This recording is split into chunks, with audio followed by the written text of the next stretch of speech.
There was once a day that I would pray for you. I'd go and misbehave just so you'd notice too. Sneaking looks up and down from across the room. And damn, what a hell of a view. I feel good, you look great, I like you, I can't wait. A first time, a first date. You're so fine, I'm so late. You sip wine, I drink straight. Don't waste time to my place. I feel my heart erase. So catch me if I fall.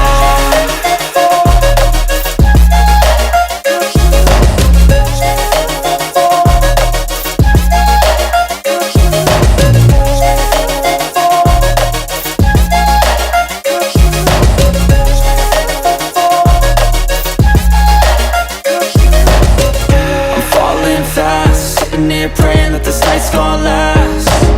You got it all on tap, I'm loving your vibe, always have your back. We like all the same tracks, listen all night in the sheets all black. Said I'm falling fast, don't remember life before you, that's facts. I feel good, you look great, I like you, I can't wait. A first time, a first date. You're so fine, I'm so late. You sip wine, I drink straight. Don't waste time to my place. I feel my heart erase. So catch me if I fall.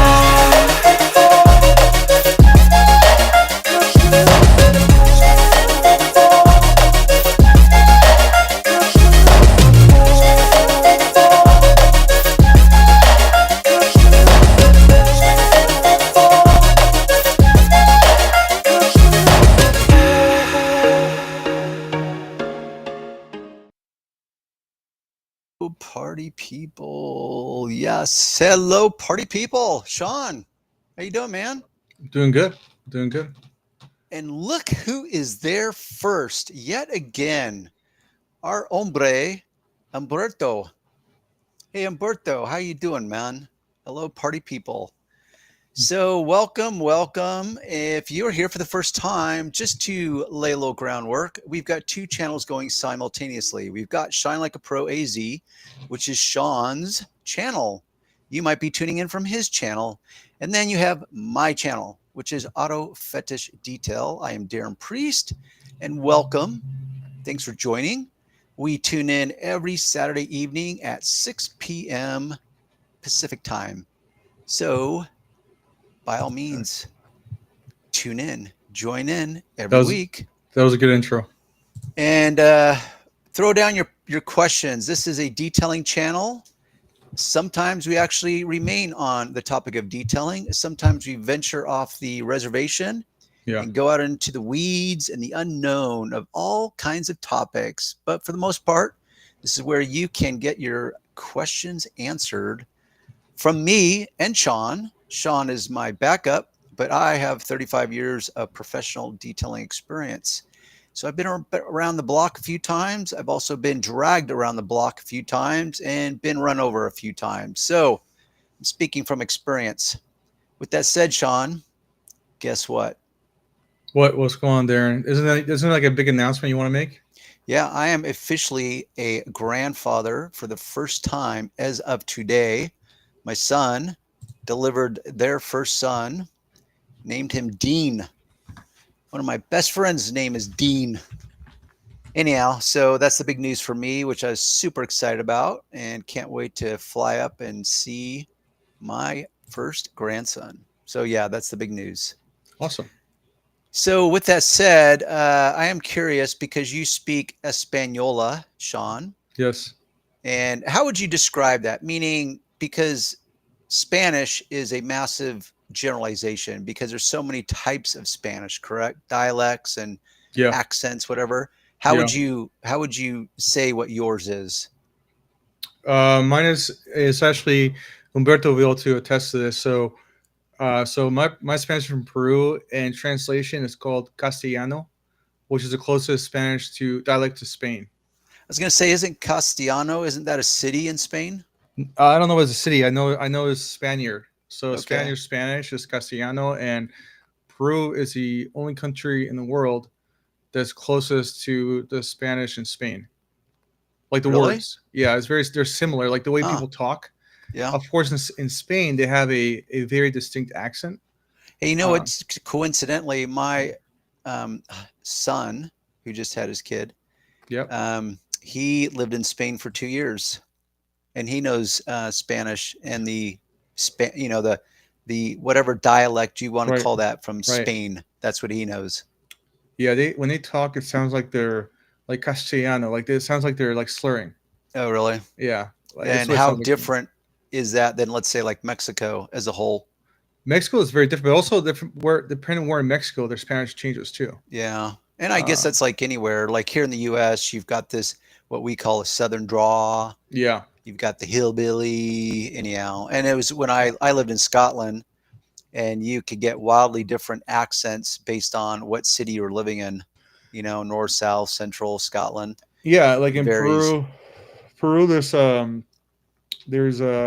not just Spanish. It's also Quechua, which is the native. Well, actually, that's the language from the mountains. Oh yeah. And then there's a third. Then once you go to the jungle, there's like a crap load of languages. So I don't know. I don't know I'm all of them. not surprised by that. Let me go. Let me go to. So we got So Dos dos Segundos. segundos. Tell me what that means again. 2 seconds. Yes, he's a repeat dude. So welcome, Yes. dos segundos, and thank you, by the way. Felicidades. I'm gonna guess that's probably grandfather or No. equivalent. So can you read it? Well, nuevo abuelo Yeah. felicidades. Yes. Is that even remotely correct? Yes. That's Oh, correct. and So so translate that for me.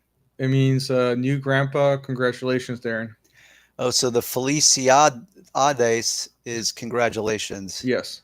Oh, okay, And here we cool. go. Dos segundos. Grandpa Darren. Yes, I know.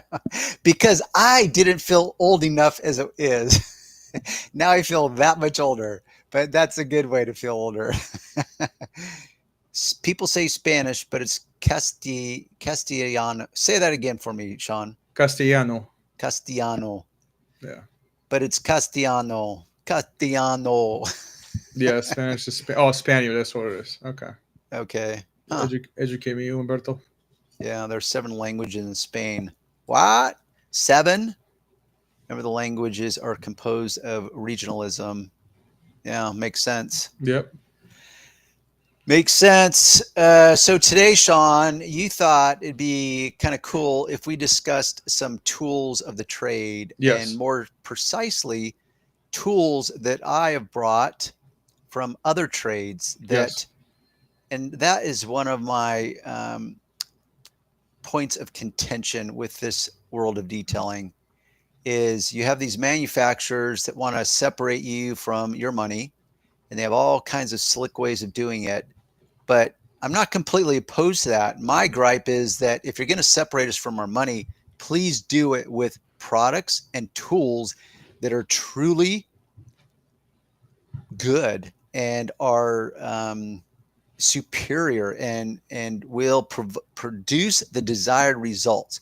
So what I mean by that is tools in specific.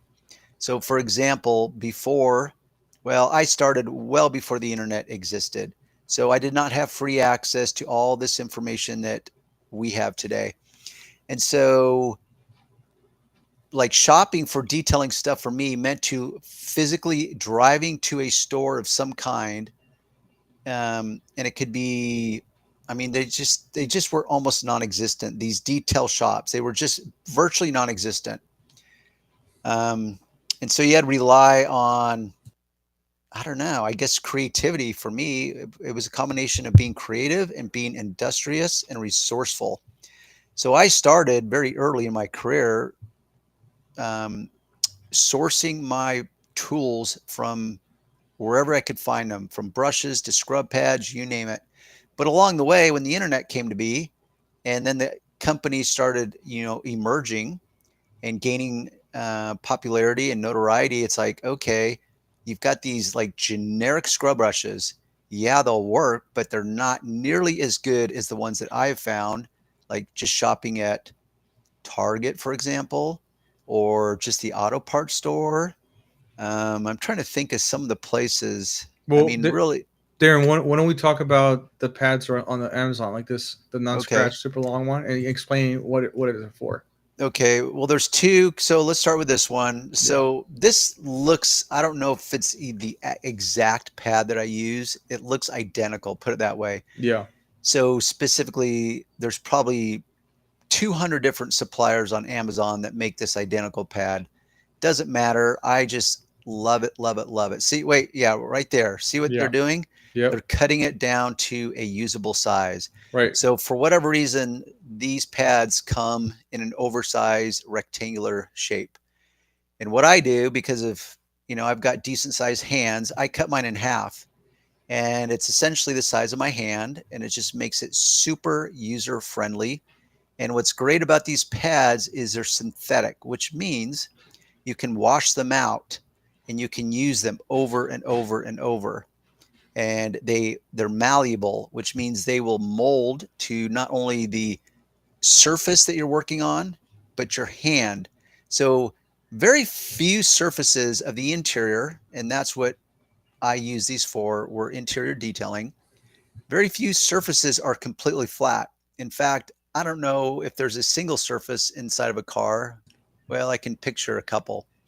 Point is most surfaces are contoured. They have a bevel or a contour to them. So these pads are ideal. But once again, like, have I ever seen chemical guys sell these? No. How about Adams polishes? Nope. I mean, like the closest thing I could even think of is maybe Autofiber, but they have a microfiber scrub pad. But that scrub pad is not going to be as aggressive as this nylon one. So that's a good example. So that was my go-to pad for scrubbing pretty much any surface. I say pretty much, not every single surface, because I would never take that pad to, let's say, the clear plastic lenses of the gauges or the instrument cluster. I would not take it to fine polished wood veneer or plastic veneer, or the veneers in the cars. But for leather, I mean, you can even use that on upholstery. It doesn't really make sense, because you think if you're going to scrub upholstery, I suspect you would think the same, Sean. Like, let's say you've got a cloth seat Yeah. or you've got carpeting. What kind of tool would you normally reach for? An actual brush. Yeah, an actual scrub brush, Yeah. as would I. But these can be used just as perfectly well on carpeting or fabric, upholstery of any kind, whether it's velour or cloth or. But the point is they're so versatile. You can wash them out every time. They conform to your hand. You can cut them down to whatever size you want, and they're super cheap. And yet, Actually, how come these manufacturers that specialize in the detailing world do not sell this stuff? let's go ahead and answer Umberto. He's got two things. All right. Just like in English, in the States, you say subway, but England is tube, yeah, sidewalk, and they say pavement, hood, and they say bonnet. Puerto Rico, we learn how to say things using both English types. Interesting. Yeah, and it's also similar to that. And it's just called semantics. It's like, oh, tomato, Yeah. harassment versus harassment, Yeah. potato. So, which he's illustrating something different, meaning like in Britain, which is perfect. Like, for example, a truck's not called a truck, they called it a lorry. As he illustrated, they don't call it a trunk, they call it a bonnet. I'm gonna say it too. I'm not gonna say it. You can say it. What do they call cigarettes? Oh, in Britain, they call them Yeah. fags. Yeah. Yeah. I won't say it. You said it. Your channel. It's so funny Hmm. too. When I went over there, it's just it because over here in the States, we all know why we use it here, but over there, it's just such common. Hey, you got an? Can I get? I'm trying to think if I could even remotely do a Scottish accent anymore. Geese, can I geese say fag? Ah, it's been too long. Yeah.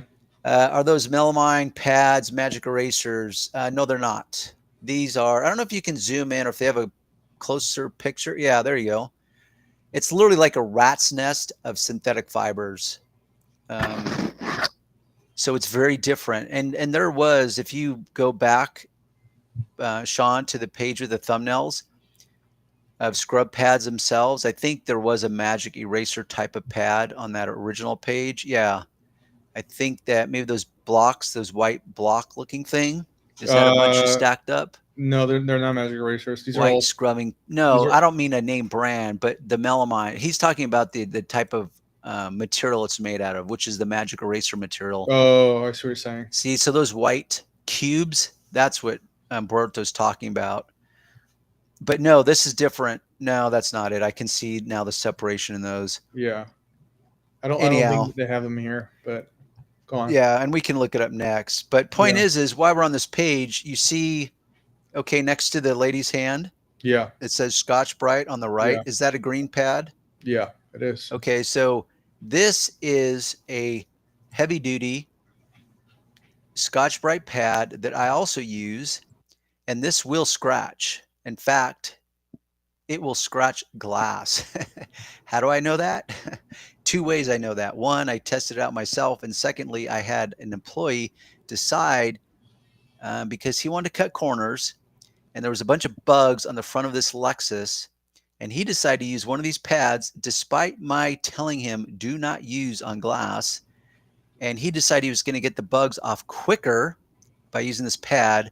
In the process, destroyed the front windshield, which I had to replace. What an idiot.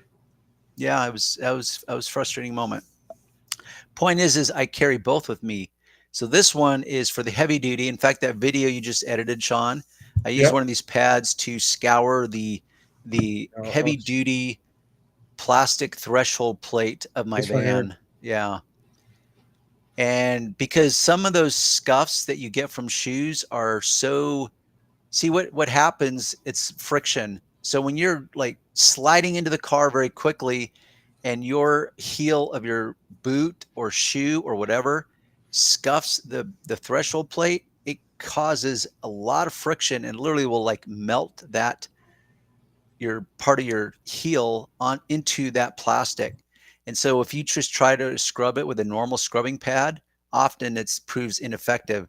So you either have to get a chemical like acetone to really wear it down, but that chemical also dries the snot out of the material. And so it lightens it up, and that's unwanted. So I found that these pads, even though it does a little abrasions, it's acceptable on these threshold plates on a case-by-case judgment call. But that's why I carried both. I wanted the non-abrasive, which are the white ones, and the abrasive, which are the green ones. So that, and then you add the magic eraser in there, which I use all three in that video, I believe. Right, Sean? Yes. Yeah. Yeah. Let's go through comments real quick. Yeah. Oh, hey, Brian. Welcome back.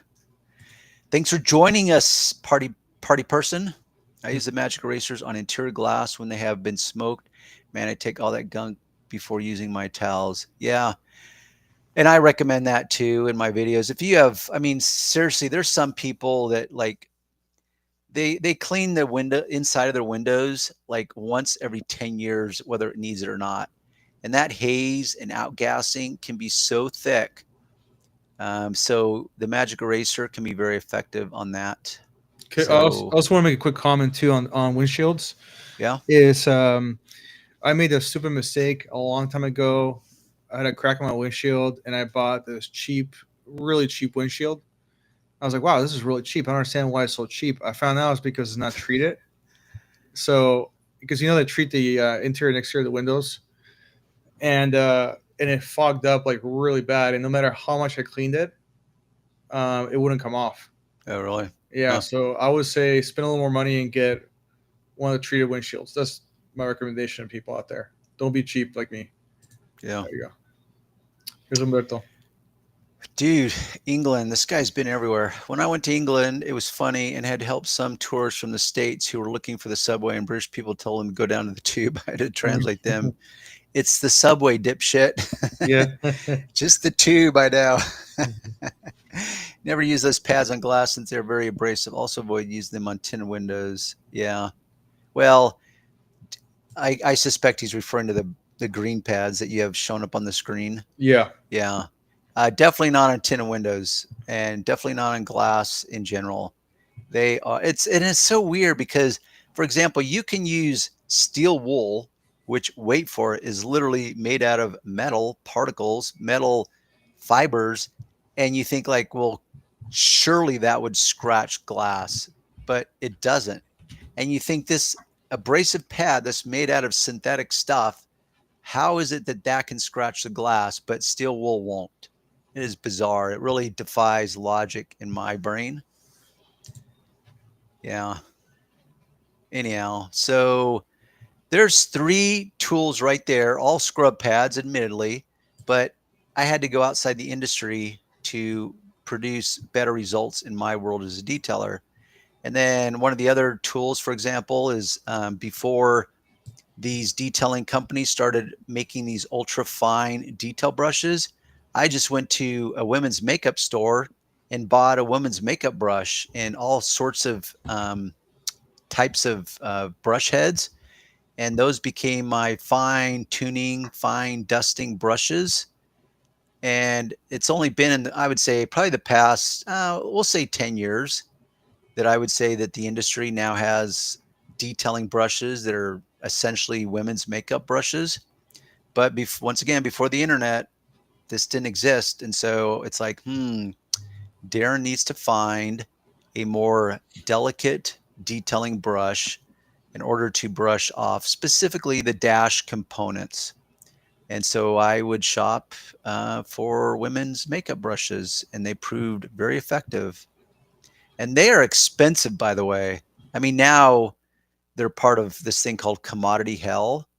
And so there's probably like 150,000 manufacturers selling makeup brushes on Amazon. But back in the day, like you can spend $100 on a single quality makeup brush. I mean, it's crazy. Which either seem to be red or green. I can't tell for sure since I'm colorblind. Oh, Umberto is colorblind. In fact, I was just researching that probably 2 months ago on YouTube, and I don't remember why, Umberto. There was, oh, I remember why. In fact, it was a sidebar. I was watching this guy's channel, and he was a video editor, and he didn't know he was colorblind. And after he was on the job for a few weeks or months, people started making comments about his editing work and how he was customizing the, for example, the color saturation, the color tones and everything. And they would, push his work back and say like, you need to do a little better, or you need to try. And he didn't understand what was going on. He didn't know he was colorblind. He thought everyone else was seeing the colors as he saw them, which was not what was happening.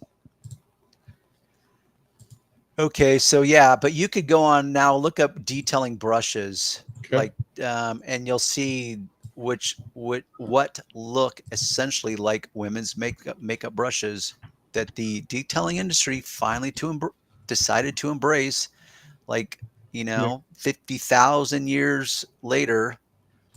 So these don't really look like women's makeup brushes. But like those right there, the grayish, you just scroll back up a little bit, right there on the left. The first one on the left, yeah, those you can tell those bristles, or some of them, because there's a variety there. See, those look a little fancier, not quite very feminine, but like those purple tipped ones, Yeah. those look like the fine detailing brushes. But now I bet there's probably 300 manufacturers selling these types of detail brush kits. So yeah, the industry just, I don't know, it's kind of frustrating, but whatever. Let's see. You close that out, Sean. I'm trying to think of what are some other tools. Oh, how about this? This will be weird. Let's start with this one. Look up staple remover.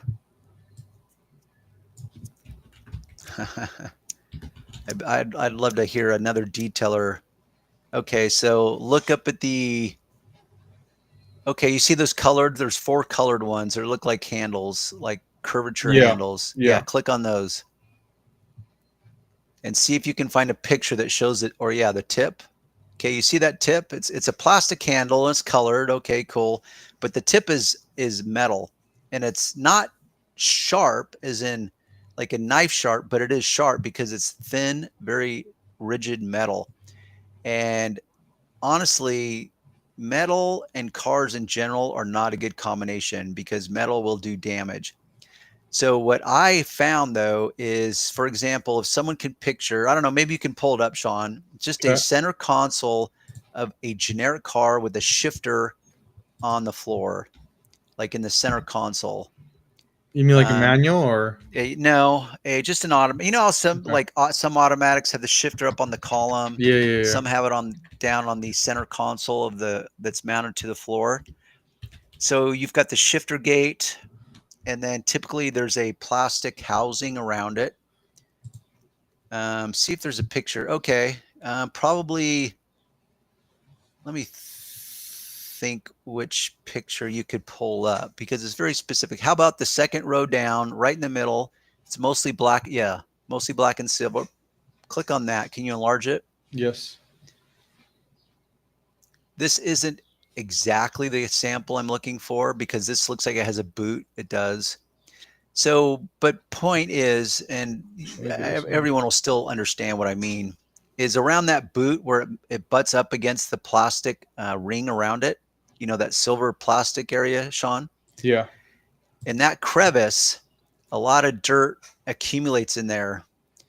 So I would use this tool to gently and with great precision slide that tool in there so as to not do any damage at all and wedge it open just enough where I could get my detailing brush in there and just brush out the little tiny particles that would settle in there, and they kind of become wedged in there over time.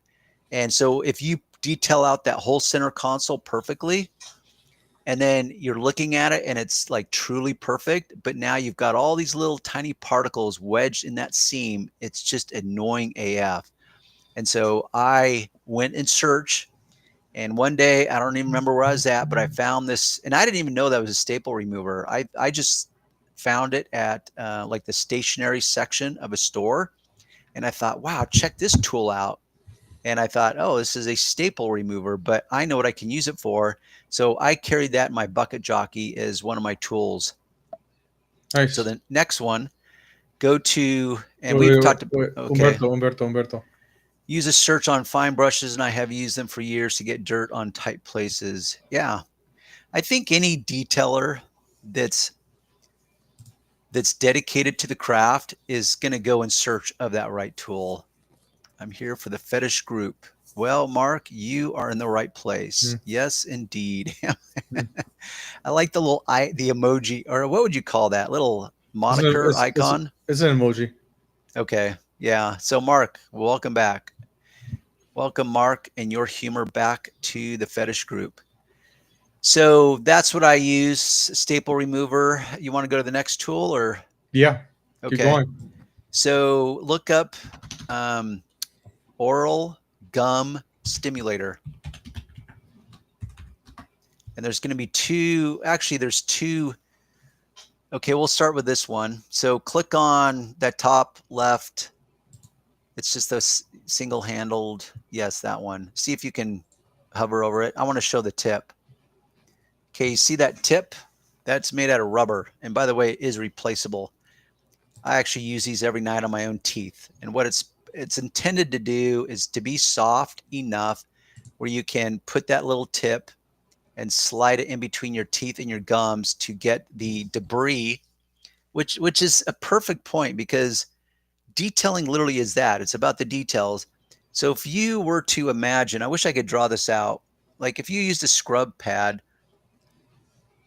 like let's just picture a normal toothbrush. It's got a bunch of fine bristles to it, right?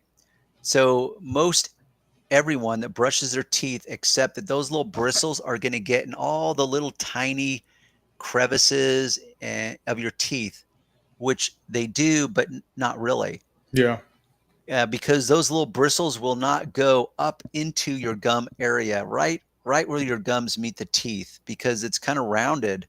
You know, you got your tooth that comes down, and so that tool is designed to go right in that groove. So the point is I found those, and this was before I even started using them on my own teeth to detail them out. And I thought, man, that would be perfect for cars, and is similar to the staple remover. I can use this little tool to get in areas that have like sensitive plastics that could be damaged by something that's not rubber. I also used it, like if anyone's ever detailed perforated seats, they can be a challenge because, and this will lead us into the next tool that's also an oral dental tool, is that you can detail out perforated seats and they would look perfect. Imagine a black perforated seat, and sometimes you'll literally get a piece of lint in one of those holes, or sometimes you'll get the fibers that lay below the perforated leather or the perforated plastic vinyl. And it's annoying because the seat is so perfectly clean, this one light colored material is laying right inside that one of those perfs. And so I would use this to push it in or manipulate it so that you can't see it. Or when you spill liquids in perforated seats and it dries, you've got literally the hole, which is the perforation. So that hole has a depth that is the same thickness as the material itself. So if you take a scrub pad and you scrub over that hole, guess what you're not cleaning? You're not cleaning inside that hole, each one of those. And so it was either between this tool. Now go to the page and look for. Oh, wait a second. Before we do that, we have to respond to comments so Okay. you don't forget. Mark. Dude, okay, check this out. I may have shared this with you. Did you see Mark's comment, Sean? You gotta read it aloud. I identify as a detail brush. There you go. So I was leaving the gym like 3 months ago. Actually, it was probably more like 6 months ago. And I was behind a big ass truck, lifted in your face, probably had a 4 to 6 inch lift on it, probably had 35-inch monster tires on it. I mean, it just screamed like white America. And on the back of the window was a sticker that said, "I identify as an electric vehicle." That's funny. Man, that is funny AF. Anyhow, yes, those are great. Yeah. Go Turtle Wax. Hey, Mark. Okay, now we can go to the next one. Okay, so look up. What do they call these things? It's a type of a. Look up dental pick. Try that. Oh, okay. I know what you're talking about. And it's not just a normal dental pick. What I'm looking this one for here? now, what I'm looking for is those. Okay, put in disposable. Oh wait, right there, the gum manufacturer. Yeah, right Click there. on that. The green packaging. Yeah, Yeah, click yeah. on that. And these are a version of them, I bet. Yes, they are.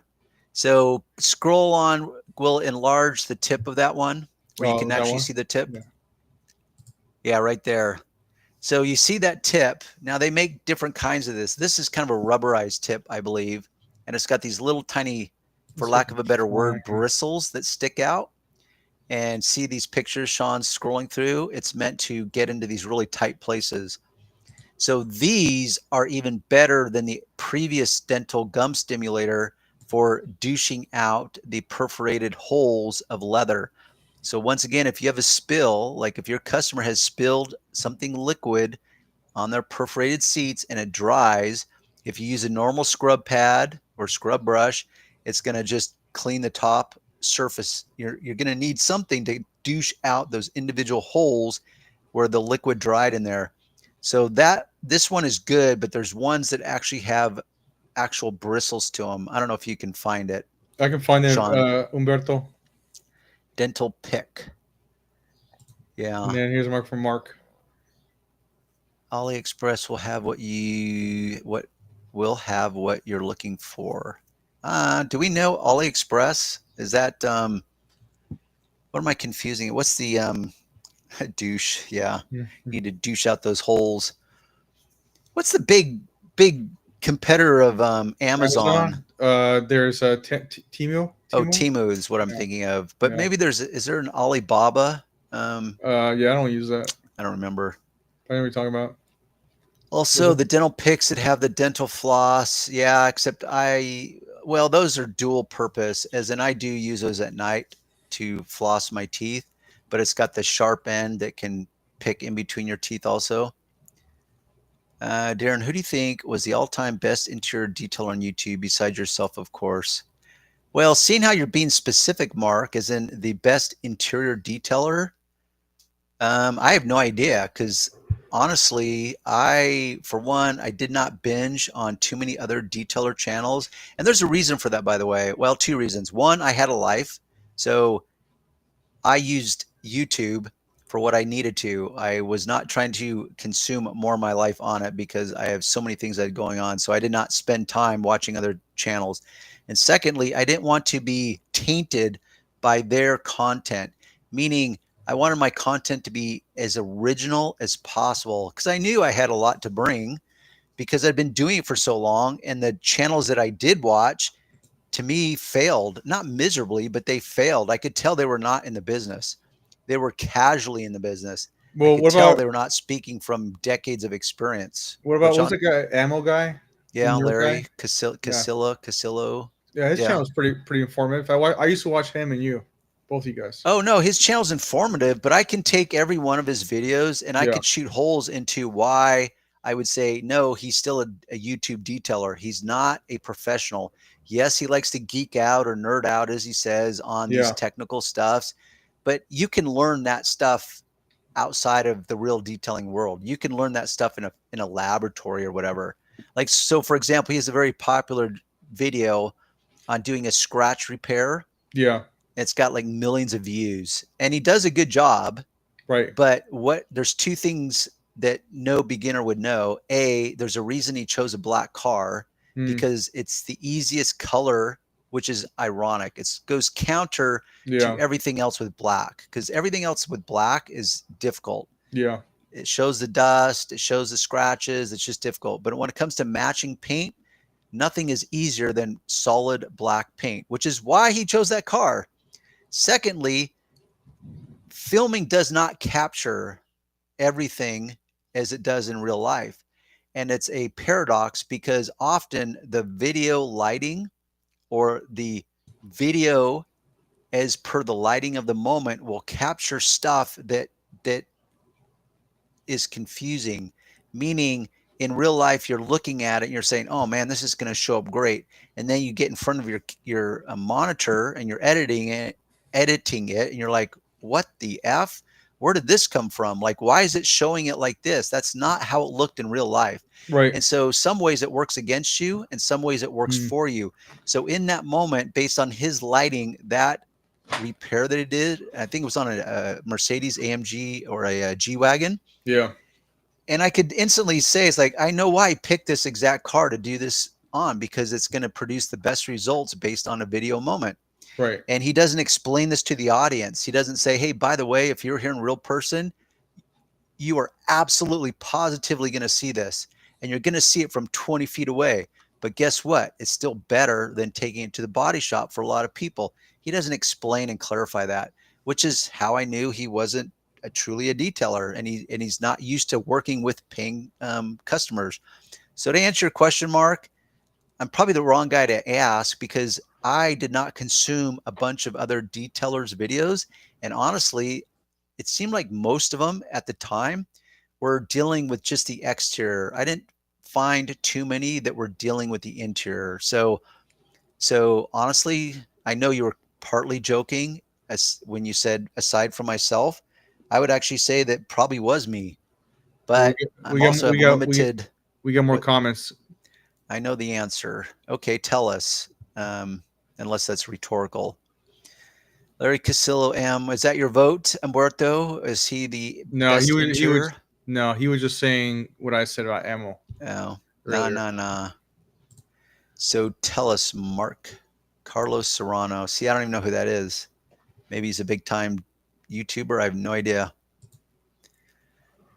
I'm taking soccer mom vans and bringing them back. Yeah, see, I know those videos are popular now where they'll take these disasters like Chris, what's his name? Chris Fix.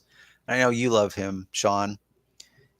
My stepson loves Chris. He likes him because, see, I have a problem with Chris because once again, And it's not that he doesn't have useful material, but as a beginner, how do you know what the difference is? How do you know when something is legit and it's going to produce you the desired results without doing any damage versus illegitimate, going to produce or it's going to cause some potential damages and it's not going to produce the desired results? You're not going to know that as a beginner. So unless the guy that's delivering the message says, hey, by the way, I'm working with limited experience here, or hey, by the way, this is what I do, but you may want to test it yourself first because it may not produce the results you want, or there is some danger to doing this, something like that. Point is I can usually watch a video in about 30 seconds, come to a pretty clear conclusion as to, are they speaking from true real world experience? Like, for example, Pan the organizer. Okay. He's not a professional detailer. Does he have good content? Yes, but it depends on your interpretation of good. It's great production. He's great in front of the camera. I Yeah. know he loves to be in front of the camera. He loves the notoriety of it, but he's not a professional detailer. Does that mean that whatever he says there's not some value in it? No, there's not. There's still value there. The underlying complaint I have is that as a beginner, you don't know what you don't know. Therefore, when you're hearing someone show or demonstrate, you don't know enough to know what's true or false. I thought Darren. I thought you were gonna say your favorite detailer was Wilson. Luke Wilson. Actually, Wilson does do a lot of interiors. He And does. yes, he actually is a professional. Yep. He does have experience. Do I have issues with him? Absolutely. Yeah. In fact, one of my issues with him is that he doesn't give credit where credit's due. And not like I need credit, but I am just a fan of, if I'm repeating something that's not original, Yeah. like a specific thing, like, oh, I learned this trick Yeah. and I'm going to now present it as though I'm the one that innovated this trick. It's like, no, unless I did. And Right. if I did, then I'm just going to say, hey, I found out this trick. But Yeah. if I didn't, I'm going to assign credit where credit is due, which is, Yeah. hey, I learned this trick. I was watching a video by this guy Right. and I learned this and it's super helpful. Now I'm going to repeat it to you guys. So Wilson does not do that. In fact, in his course, he actually takes it to a, and this actually, I'm glad you brought that up because this perfectly illustrates my point.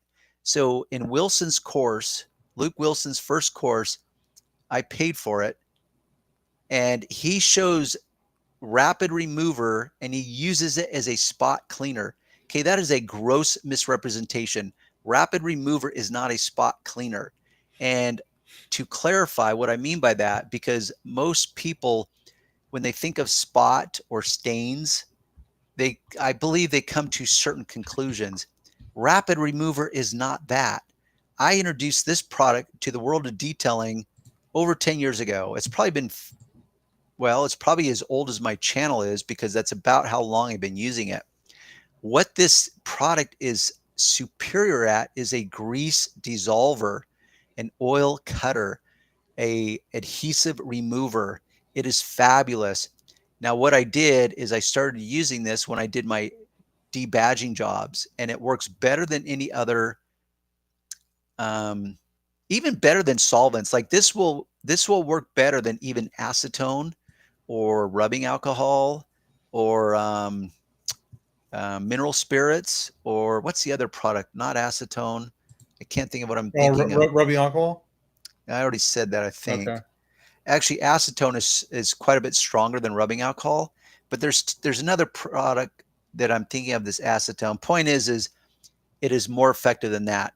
But this product is water soluble, which means you can literally rinse it off with water.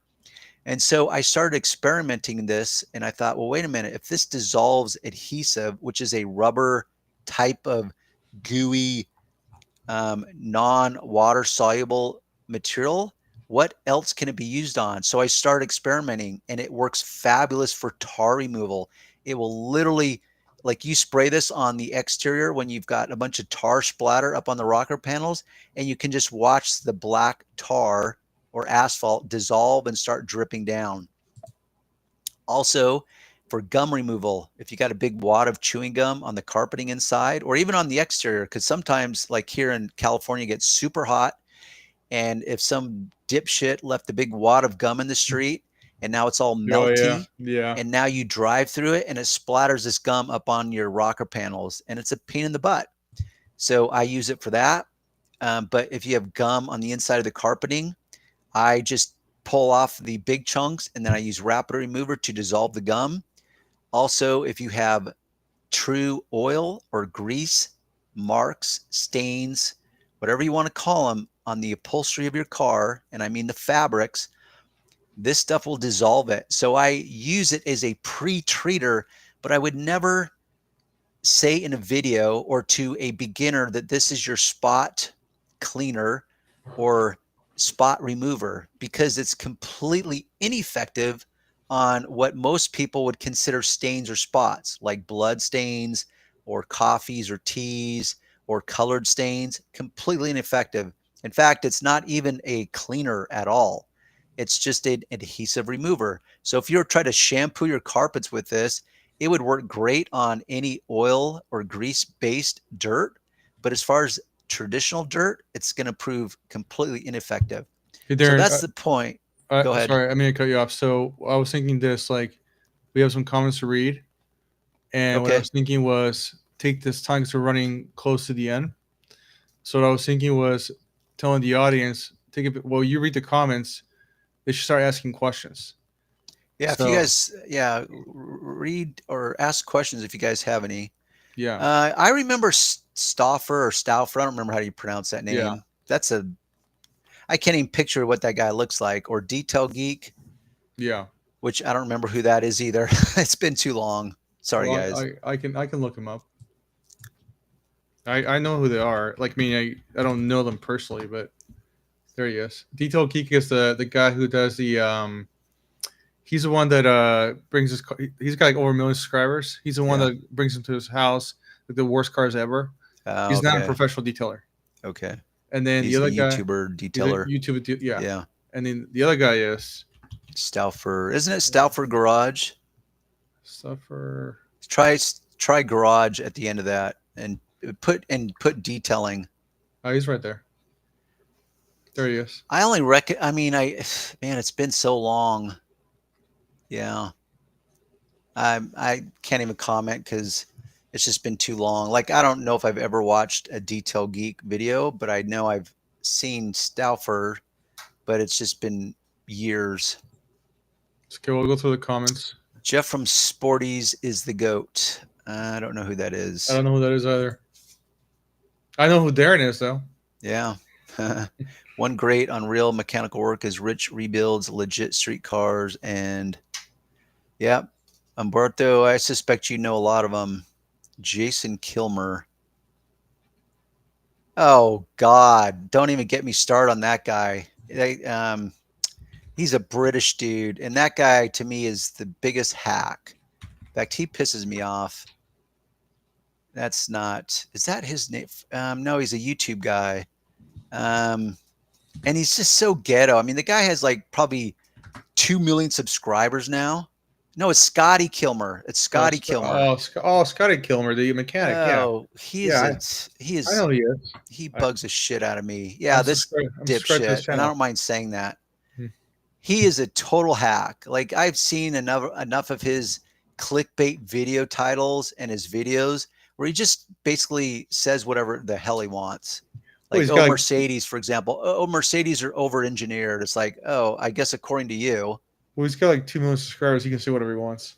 Yeah, and by the way, it's like this is a pet peeve of mine. You know why? Because at 2 million subscribers, like, dude, how about if you put a little money into your business? Like, can you like finally get maybe a garage where we're not seeing you outdoors in your yard filming your video? I mean, it's like, where's the pride of ownership is my point. So he just irritates me for a lot of reasons. Oh, never mind. He has almost 7 million subscribers. Sorry. 7 million? 6.49. Oh my gosh. Like, this just shows you, actually, that's emblematic of a lot of things that just disturb me and rub me the wrong way. All right, next comments. Wrapper, yes, it is. It is expensive. Like that bottle right there is probably like, I don't know, at least $30. Oh Where, wow, where's 42. Oh my gosh. When I first started using it, that bottle was $25. And I buy it in the gallon size. And the gallon size, look up a gallon. Actually, if you just scroll down, when I started, wow, 84. Well, that comes with a well, scraper. none of them. Ooh, plastic scraper. Oh, here we go. Without it, it's $75. Okay, when I started, it was $55 for that gallon. $75. What a Yeah. ripoff. And I would, and this is before the internet, and I had to, or actually, I should say, this is before they sold it on the internet. So I had literally had to go to a sign and decal supply shop in my area in order to buy this stuff. Also, chromatic. I know what that word means, but I'm not sure what you mean in this context, Umberto. Is it product? Nah, I don't know what it is. Okay. We need a little more context. Yeah. Jason Kilmer is the Sandman. Well, why are you bringing up the Sandman? Because I know the Sandman from the Manosphere, Umberto. So who's Jason Kilmer, the Sandman of the detailing world? I do not know. I get a computer bottle of compressed air and freeze the gun by. Oh yeah, that works too. You can use dry ice, or you can just use an ice cube.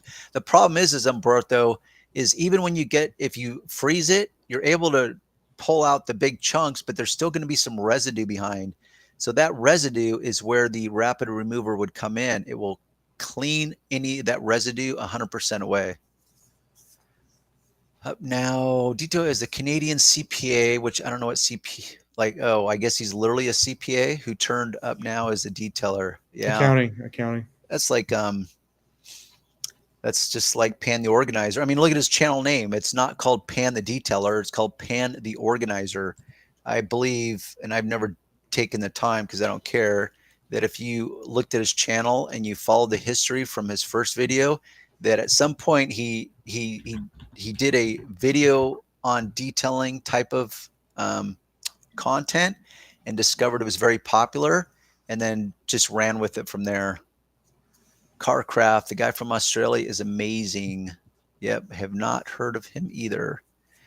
Yeah, honestly, I'm very selfish with YouTube. I use YouTube. I do not let it use me, meaning I'm very deliberate when I use it. And I use it every night because I can tune in to people much smarter than myself on any topic that I want to do a deep dive on, whether it's philosophy, psychology, quantum physics, mechanical physics, um, I was like, there. This comment is pretty funny. Cosmos.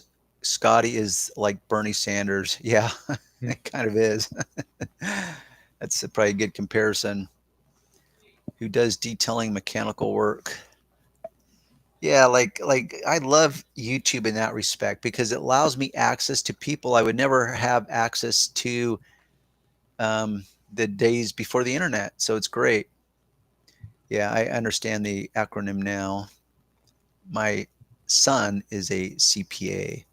That's what he does. Hey guys, remember, you guys have any questions, ask him now, because if you don't ask questions, we're gonna stop it. And we're by Felicia. Yeah. Pretty much at 7:00. Bye, Yes. Felicia. So please ask questions. There we go. As a Sandman. Okay, that kind of makes sense. As in literal sanding, the Sandman, Jason Kilmer. Yeah, I don't know. The name kind of sounds familiar, but I'm just wondering if I'm not just commingling it with Scotty Kilmer. I just don't know. Never mind Val Kilmer, the actor. Okay, quit showing Scotty's picture on his screenshot. Well, I have to look it up because they're talking about him. Well, no, get rid of Scotty Kilmer and at least try Jason Kilmer. All right, he's right here. There he is. Talking paint. Yeah, very good. I know what Darren's second favorite YouTube channel is. Dallas Paint Correction. Oh yeah, don't even get me started on Scott. I won't put his name on there. It was a joke. So yeah. See, that's I am of the opinion that every sector of life, every niche of life develops a theme. So it's like politicians. Why do politicians have such bad reputations? Well, because people that are wired that way are attracted to that industry of politics. Why do attorneys have such bad names? For a reason. But there's a certain personality type that are generally attracted to that industry. It's the same with detailing. Okay, but this is where I will make a fork in the road, which is why do guys decide they want a YouTube channel in the realm of detailing? I'm of the opinion that most of them want the notoriety. They are focused on just the notoriety that comes with having a YouTube channel. And you could point the finger at me and say, okay, guilty. It's like, but yet not. I mean, you look at my first videos, man, I'm awkward in front of the camera. I mean, plain and simple. Yes, I was able to become better at it, but I delayed starting my YouTube channel at least 5 years because it's like, I don't want to be part of that. So the point is so many people are, it's like they're 15 minutes of fame. Oh, I'm going to start my YouTube channel. I'm going to become famous and make lots of money. It's going to be super, super cool. And I'm going to be super, super cool because I've got a YouTube channel. So that's how I would label a lot of these detailers, is as I'd put them into that theme. And you're going to find them on YouTube. Ergo, Scott of Dallas Paint Correction. Darren, I put in the screen, Obsessed Garage. I do like Matt Mormon. Yeah. And see, but I don't feel like Matt, there's no pretense there. Yes, does he talk about detailing? Yes, he does. But he's very clear about that. It is his obsession. He's a very, OCD type of guy. I've met him. Very smart guy. But there's no pretense about him. And he certainly didn't go on YouTube to become famous. So he keeps it very real, in my opinion. Oh, Detail Grove. That's the guy. Detail Groove? Yeah. Oh, that's Gil. Yeah. I actually started watching. He has good content. He's a professional detailer. Yes, he is. So he's he's a smart guy, and he does, in my opinion, give some pretty valuable advice when it comes to operating your business. I actually like him better than Luke Wilson. No offense, Luke Wilson. To me, there's no comparison. Yeah, there he is. So he's I actually started watching him with you many years ago. Yeah, because he's been doing it for a long time. Actually, I wouldn't know. 9 years. Wow. So yeah, he's one of the few that I think that is legit. Yeah, I agree. So I want to give a shout out to Detail Groove if you're out there listening. Probably not, but I suspect he's not a fan of mine because I've reached out to him before. Yeah. To collaborate, and he engaged initially, but then just went crickets. I'm gonna try reaching out to him. See if he wants to do a live stream. Whatever. I'll try. I don't personally don't care, but whatever. I know. I actually like him, so I'll reach out to him. Rev up your engines. You know what that is from, Darren? Well, actually, it's probably from a few movies. Is it not? No, it's from Scott Kilmer. Oh, is that what he says? Is that his little tagline? It's a little intro video. All right, here's a dork. He's just a dork, in my opinion. Citrol 260 was the other citrus solvent that got the YouTube boner when D Paint Correction made videos about it. The price more than triple because of it. Yeah, I'm not familiar with Citrol. That does sound familiar though. When Scott was pushing something like that. I mean, because I know too much on the back end, it's really hard for me to even watch any of these guys' videos because I just know too much information about who they are as a person and their character, or I should say lack of character. And so it's like, I don't even want to give them 2 seconds of my life to watch some of their content because I can immediately determine when the bullshit starts flowing. That's the problem. It's like, oh, here it is. And in simple terms, yeah. In simple terms, I know when the bullshit's going to start flowing because their mouth is moving. Yes, Detailed Groove is great. What is his name? Gil something or something Gil. Man, I can't remember. I just know he lives in Texas. Yeah. So he's like I said, I was gonna say, yeah. So if you guys don't know who he is, I recommend you guys check out his channel. I've been watching him for years, probably for a decade, probably from the beginning of his channel. So you guys should definitely check out his channel. Here we go, Umberto. I have used Citro for years. Did you look that up on Amazon? Was that right Amazon? Here. That's it. How much? That's that looks like a aerosol can. Yeah, $23. Citral cleaner, industrial degreaser.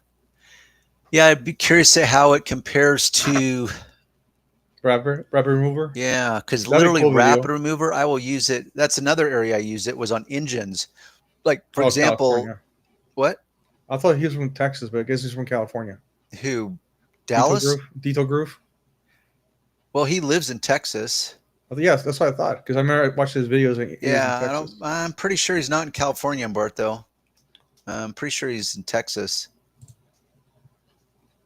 Oh yes, Oscar Gill. Thanks. Dos segundos. Yeah. Oscar Gill. Umberto. Dos segundos beat you to it. Wait, what? Umberto? Yeah, because he said it too, but Dos segundos said it first. Oh. Umberto's gonna be sad about it because usually he's first, giving us the answer to the question. Right. But he got beat by Dos segundos. He was 2 seconds faster. I started using the rapid remover. That's another place I used it. So anyone that's familiar with my channel from years ago knows I was a big fan of the Super Degreaser by Meguiar's. Yeah. And that was my go-to degreaser. Now, how shocked was I when I realized that rapid remover absolutely positively outperforms Super Degreaser. So if you've got some just heavy ass, greasy, oily buildup on your engine, and you spray Super Degreaser on it, that stuff is magic compared to like even Super Degreaser straight, as in not diluted down, because it's intended to where you could use it straight or full strength or dilute it down. So you don't dilute rapid remover down. You're not going to cut it down with water, even though it's water soluble. There it is. But this rapid remover absolutely positively outperforms even Zep. I mean, Zep's pretty aggressive, but even rapid remover will outperform Zep. Use the one you used to use there in the green and the red one. Yep, all-purpose cleaner and super degreaser. Still good products, but Umberto said it too. He beat me by 2 seconds, 2.1 to be precise. Yeah, but yeah, those are. I use Simple Green, so I actually like it. I use Simple Green. I mean, that's a product that I'm pretty sure I brought to the world of detailing. Also, you're the one who told me about it, and I started using it because it's just so versatile and it's cheap and it's safe for you as the user, meaning the fumes aren't going to burn your nose hairs.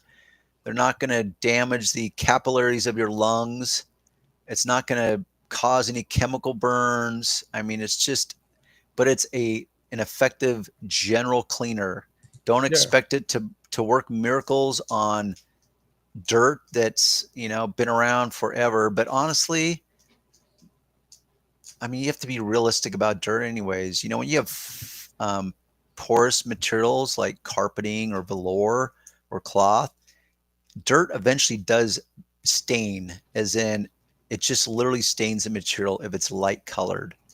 And so no cleaner in the world is going to be able to remove carpeting that hasn't been shampooed in like 5 years. It's like, yeah, you can make a dramatic difference, but is it going to look brand new?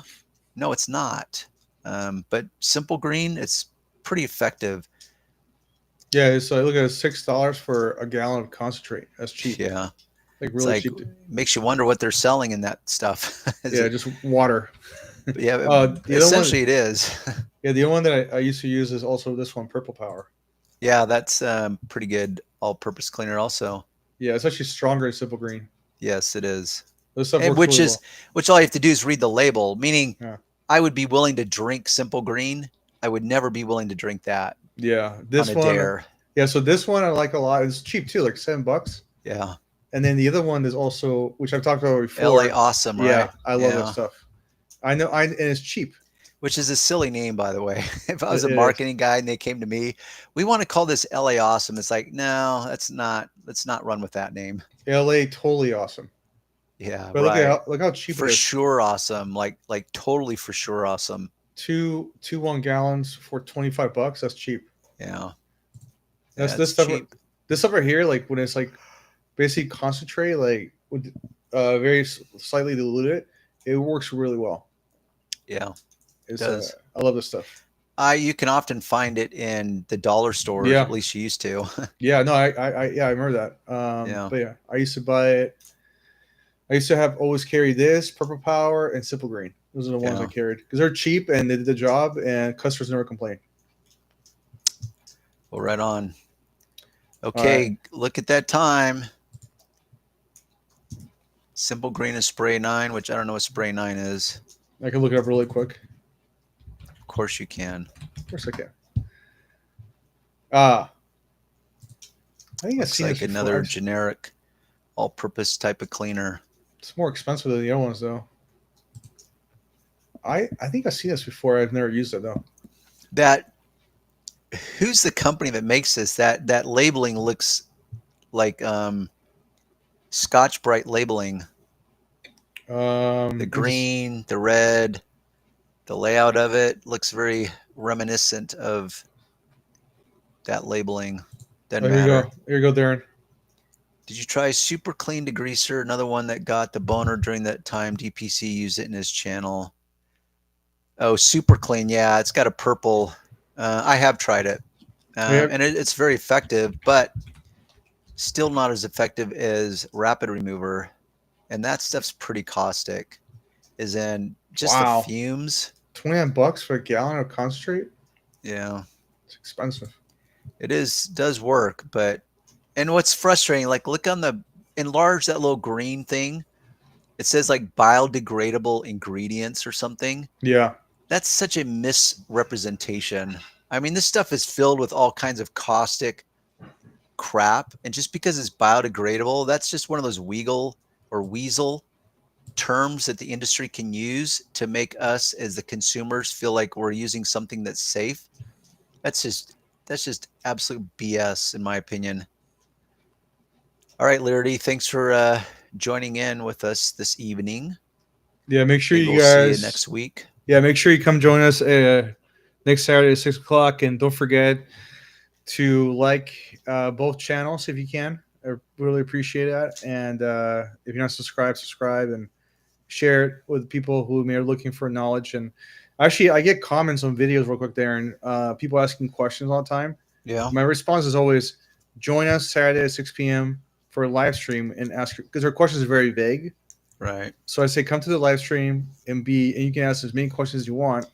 And the more specificity you can bring, the better. Yeah, and then one guy got angry. He's like, "Well, can you just give me the answer now?" And I just ignored him.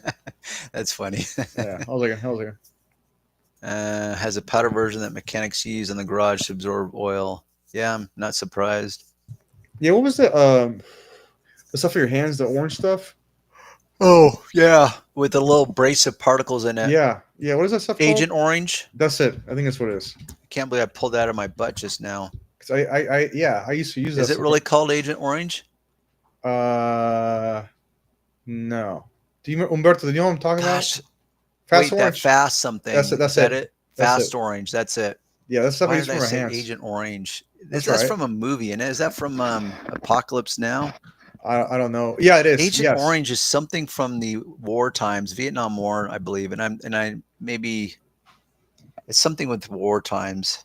But I used to carry this. I used to carry this in my car all the time because I used to get, like, when I used to do detailing. Yeah, I'll get sticky stuff in my hands. Right. And I hate the feeling of sticky shit in my hands, so I use this stuff and it works well. You pretty much back in the day, like 30, 40 years ago, you could go into any mechanic shop and go into the bathroom where the mechanics clean up at the end of the night, and you're gonna you would find this Fast Orange there, and it's effective because it's got a citrus base cleaner, but also has particles in it, so it kind of like abrades the dirt away. Also, yeah, it's cheap. Fast Orange, yeah. Well, I mean, it sounds expensive, but it'll last a long time. It's not like you use it every day. Yeah. It's also last thing before we go. I did see a documentary about this stuff that you use this every day. It's actually not good for you. It's like it's supposed to be I really would bad for your skin. suspect it wouldn't be like most of those cleaners. It's like you're not going to want to me, be the equivalent of like taking a scrub pad to your leather every single day and aggressively scrubbing. It's like, hey, your leather doesn't need that. And secondly, your leather is not designed to take that type of repeated, consistent scrubbing. Vietnam was testing the part of, I don't know that word. Okay, yeah, that's what I kind of suspected, Umberto. So thanks once again, our And little well of information. Humberto, don't forget, I've invited you to the live stream, and you say you want to join it, or anybody else who wants to join the live stream. If you guys go to my channel, I'll show it really quick again. If you guys go to my channel, come on, load. On, almost done there, and then just click on more, and then view email address, and this is the email address which I'll put in the chat. If you guys send me an email here, and you guys want to join the live stream, just send me an email. I'll reach out to you, and then we can set it up, and you can join the live stream. All righty then. All right, that's it. All right, Sean, thank you for your assistance this evening once again. And all you party people that joined in tonight, thanks for joining in. Hope you gained a little value along the way. Have a good Saturday, guys. Yep. Enjoy the rest of your weekends.